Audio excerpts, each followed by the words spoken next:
La formation menée au bénéfice de 296 personnes en vue du dialogue à travers la phase qualitative des consultations nationales a fondamentalement consisté en un renforcement de capacité des commissions locales et des plateformes de la société civile.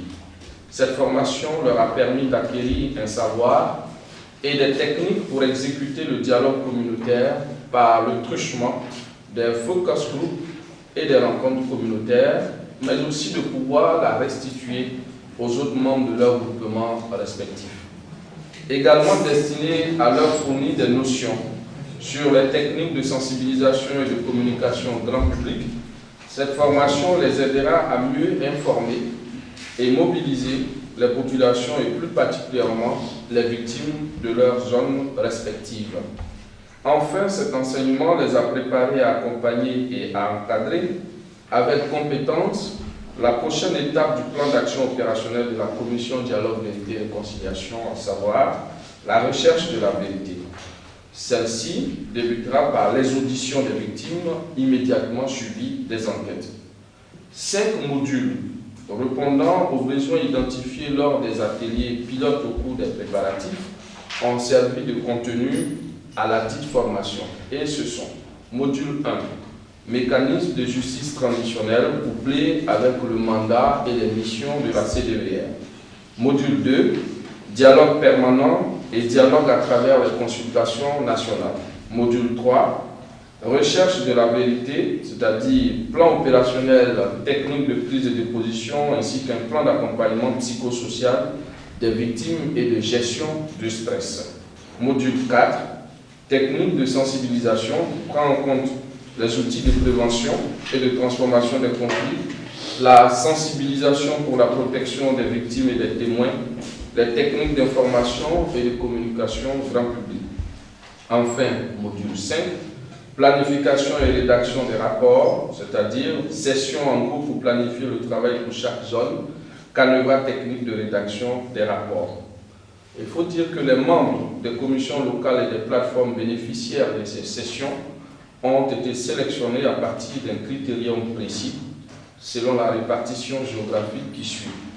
Pour la zone d'Abidjan, il y a eu 72 participants. Pour Bondoukou, 48 participants. Pour Bouaké, 56 participants. Daloa, 64. Diokoué, enfin, 56, soit un total de 296 participants. Pour bien comprendre les enjeux de cette opération historique, il est bon de rappeler le cadre global de son déroulement, c'est-à-dire le contexte même des consultations nationales, forme de dialogue inclusif, participatif et consultatif, dont vous savez, mesdames et messieurs les journalistes, que le but est de prendre en compte l'avis des populations. Un document complet sur les consultations nationales comprenant évidemment leur mode opératoire, les acteurs, les cibles, la durée, la couverture territoriale ainsi qu'un point détaillé de la dite formation, celle qui vient de s'achever, vous sera remis dans quelques moments après la fin de cette intervention. À ce propos, et avant d'aborder le deuxième centre d'intérêt de mon intervention, je voudrais, au nom du président de la CDVR, son Excellence M. Charles Konambani, remercier très sincèrement tous nos partenaires techniques, le PNUD, le Peace Building Fund, la Division des droits de l'homme, l'USAID, ICOM, l'ambassade des États-Unis en Côte d'Ivoire, Interpeace et évidemment l'opération des Nations Unies en Côte d'Ivoire, ONUCI en abrégé, pour leur soutien et appui constant, ainsi que tous les participants pour leur disponibilité, leur dévotion à la cause de la réconciliation nationale. Je voudrais également exprimer ma gratitude à toute la presse nationale et internationale, aux journalistes qui accompagnent la mission de réconciliation notamment.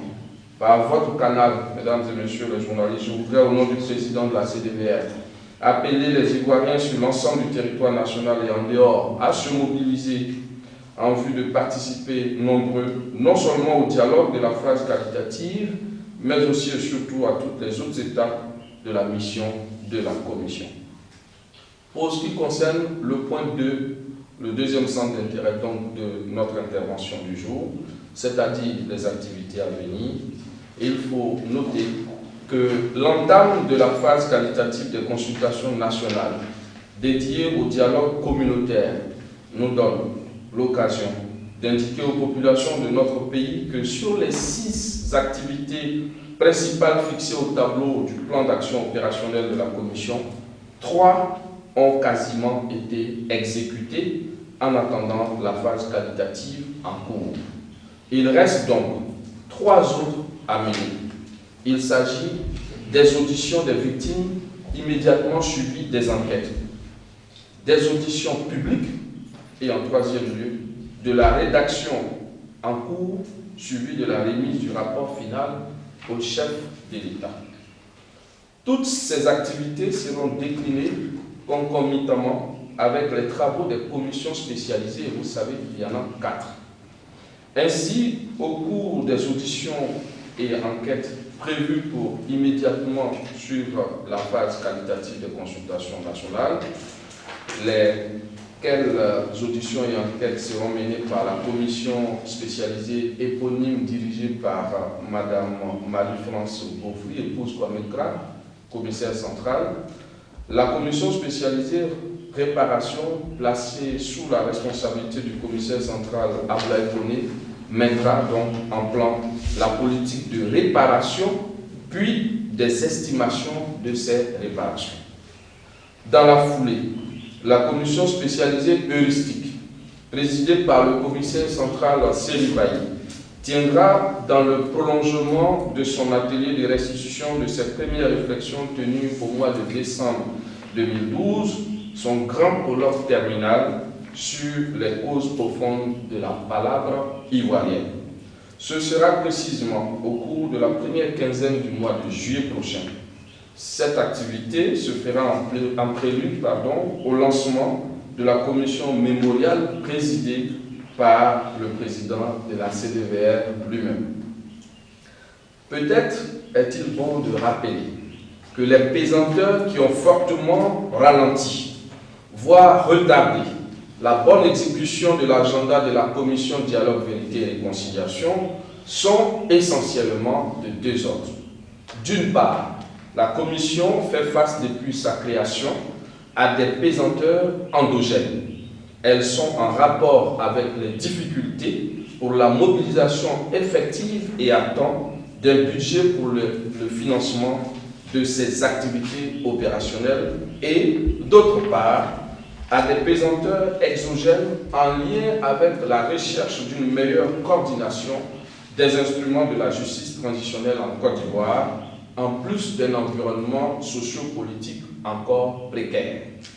En effet, présenté comme bipolaire et alimenté par des pics de tension, cet environnement n'est pas encore totalement expurgé de ses scories pour rassurer et installer définitivement un climat de confiance entre tous les acteurs, et ce, malgré les efforts énormes consentis par les plus hautes autorités politiques du pays et un travail de sensibilisation massive réalisé par la Commission Dialogue, Vérité et Réconciliation.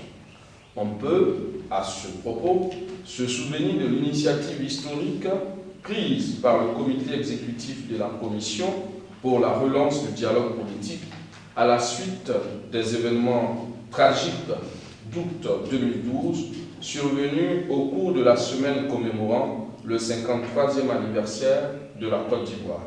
Cette démarche a contribué fortement à l'apaisement. Elle a surtout été sanctionnée par la rédaction des rapports partiels contenant des recommandations sur le court et moyen terme portées à la haute attention du chef de l'exécutif ivoirien. En dépit de toutes ces difficultés et bien d'autres, le président de la Commission Dialogue, Vérité et Réconciliation et son équipe se sont investis dans la mission à eux confiée en étant convaincus que le salut de la Côte d'Ivoire passe incontestablement par un processus de réconciliation bien exécuté, lui-même inclusif, consultatif et participatif.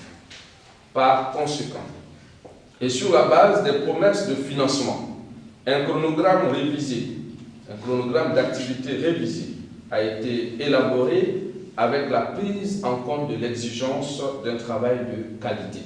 Ce chronogramme révisé fait actuellement l'objet de délibérations en interne avant sa publication officielle. En attendant cette modalité, l'enjeu reste la mobilisation des moyens attendus, la mutualisation des énergies et la participation de tous les acteurs politiques ainsi que des populations pour espérer tenir cette échéance, mais surtout le grand et indispensable pari d'une Côte d'Ivoire qui tourne définitivement le dos à la violence pour s'engager résolument sur la voie d'un véritable état de droit. Fait à Abidjan le 21 juin 2013, je vous remercie.